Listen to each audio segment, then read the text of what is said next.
பாரதப் போரில் துரியோதனனின் உயிர் பிரியாமல் இருந்ததற்கான காரணம் தெரியுமா? பாண்டவர்களுக்கும் கௌரவர்களுக்கும் குருக்ஷேத்திரத்தில் கடுமையான போர் நடைபெற்றுக் கொண்டிருந்தது.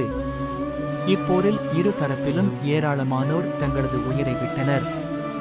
கௌரவர் படைக்கு அன்று துரியோதனன் தலைமை ஏற்று நடத்திச் சென்றான்.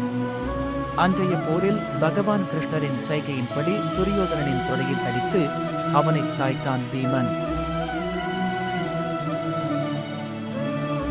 துரியோதனனை உயிர் போகும்படி பீமன் அடித்தும் அவரது உயிர் உடலை விட்டு பிரியாமல் இருந்தது.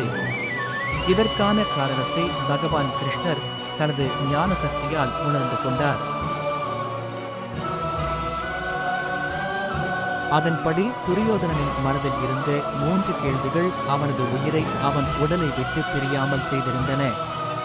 அந்த 3 கேள்விகளை துரியோதனன் பகவான் கிருஷ்ணரிடம் கேட்க, அதற்கு ஸ்ரீ கிருஷ்ணர் அளித்த சாதுரிய பதில்களை இக்காணொளியில் காண்போம்.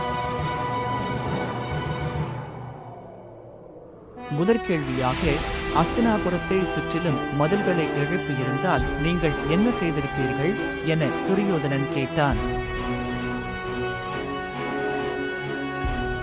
அதற்கு கிருஷ்ணர், நீங்கள் அஸ்தினாபுரத்தை சுற்றிலும் மதில்களை எழுப்பியிருந்தால் நான் நகுலனை அனுப்பி அந்த கோட்டை சுவர்களை தரைமட்டமாக்கச் செய்திருப்பேன்.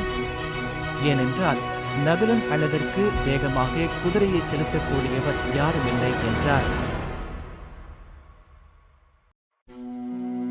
இரண்டாம் கேள்வியாக, துரோணாச்சாரியாரின் மறைவிற்கு பின்னால் அசுவத்தாமனை நாங்கள் தளபதியாக்கியிருந்தால் நீங்கள் என்ன செய்திருப்பீர்கள் என்று கேட்டான். அதற்கு கிருஷ்ணர், நீங்கள் அசுவத்தாமனை சேனாதிபதி ஆக்கியிருந்தால் நான் தருமனை கோபப்படச் செய்திருப்பேன். ஏனென்றால் தருமனின் கோபத்திற்கு முன்னால் எப்பேற்பட்ட மகாவீரனும் இருந்து சாம்பலாகி விடுவான் என்றார். மூன்றாம் கேள்வியாக, நாங்கள் விதுரரை மகாபாரத போரில் கலந்து கொள்ளச் செய்திருந்தால் நீங்கள் என்ன செய்திருப்பீர்கள் என்று கேட்டான்.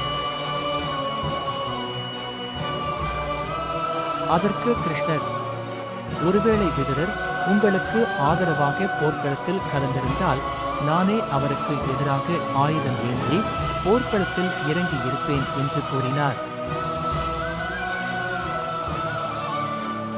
இந்த 3 கேள்விகளுக்கும் விடை கிடைத்த பின்னரே துரியோதனனின் மனம் சாந்தி அடைந்து அவன் உயிர் அவனது உடலை விட்டு பிரிந்தது.